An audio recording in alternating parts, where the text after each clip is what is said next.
Hello po. Good morning mga BFFs at mga brothers and sisters.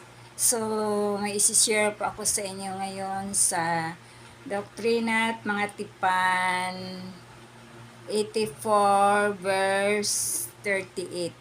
Chapter 84 verse 38. Sabi niya dito, at siya na tumatanggap sa aking ama ay tinatanggap ang kaharian ng aking ama. Kaya nga lahat ng mayroon ang aking ama ay ibibigay sa kanya. So yun po, ibig sabihin tagapagmana po ng mga mayroon ng ating Ama sa Langit.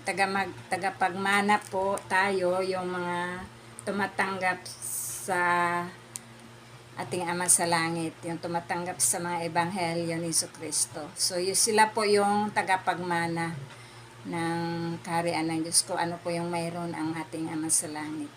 At mayroon din po ay yung kanyang mga anak na tumatanggap po sa kanya. Yung tumatanggap sa mga ebanghelyo ni Jesucristo dito sa lupa. So, alam ko na napakahalaga yung sinishare ko sa inyo, mga ka-BFF at mga kapatid, mga brothers and sisters. Mahal tayo na ating Ama sa Langit. At kailangan po tayo na tanggapin po natin yung ebanghelyo ni Jesucristo. At magpabinyag po tayo sa totoong simbahan niya, simbahan ni Jesucristo, mga banal sa huling araw.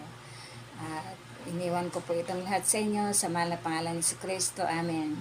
Bye-bye. Thank you for watching. I love you all.